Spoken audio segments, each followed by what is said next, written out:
বক্তব্য রাখার জন্য আহ্বান জানাচ্ছি জনাব Mohammad Mamuna Rashid, managing director, RTC herbs limited.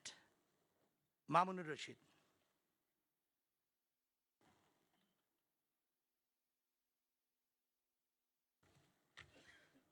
বিসমিল্লাহির রহমানির রহিম। আগামীর বাংলাদেশ বিনির্মাণে আইসিটি সেক্টরের ভূমিকা ও করণীয় শীর্ষক সেমিনারে মাননীয় প্রধান অতিথি, বিশেষ অতিথিবৃন্দ এবং অন্যান্য আমাদের কলিগ এবং যারা সুধীবৃন্দ আছেন, আসসালামু আলাইকুম এবং সবাইকে শুভেচ্ছা। আমি এখানে একটা গল্প বলতে চাই। আসলে গল্প খুব দীর্ঘায়িত হবে না, ছোট্ট একটা গল্প বলতে চাই। এটা আমার নিজের গল্প।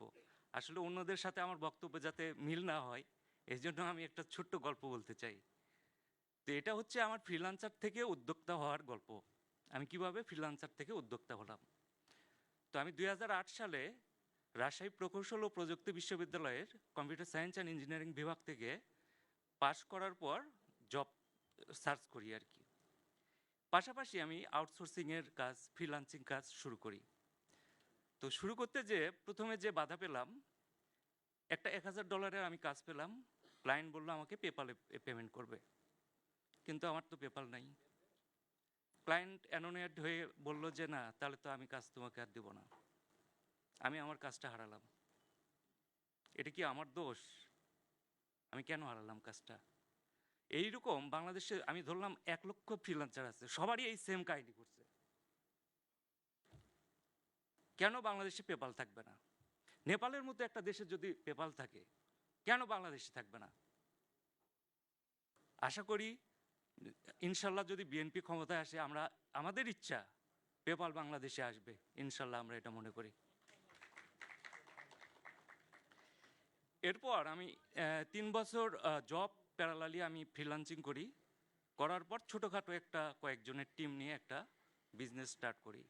সেখানে আমি সফটওয়্যার আউটসোর্সিংয়ের কাজ শুরু করি।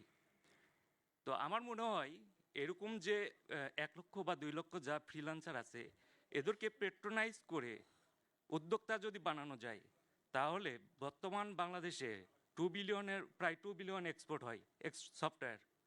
এটা প্রায় $7 বিলিয়ন করা পসিবল। সো আমি যারা এটার দায়িত্বে থাকবেন, আশা করি তারা এই ব্যাপারটা নিয়ে কনসার্ন থাকবেন একটু। আর আমি আরেকটা জিনিস বলতে চাই, এআই নিয়ে অনেক কাজ করতে হবে। আমরা যারা আউটসোর্সিং করি, বাইরের ক্লায়েন্টের সাথে কাজ করি, আমরা বুঝতে পারি ওই দেশে কী ধরনের কাজ হয়, কোন লেভেলে তারা কাজ করছে।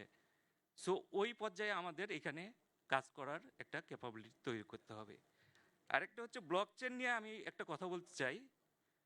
বিশ্বের 87টা দেশে সেন্ট্রাল ব্যাংক ডিজিটাল কারেন্সি তারা অলমোস্ট কাজ শুরু করে দিয়েছে এবং 49টা দেশে পাইলটিং চলছে। বাংলাদেশে এখন পর্যন্ত এটা স্টাডি পর্যায়ে আছে।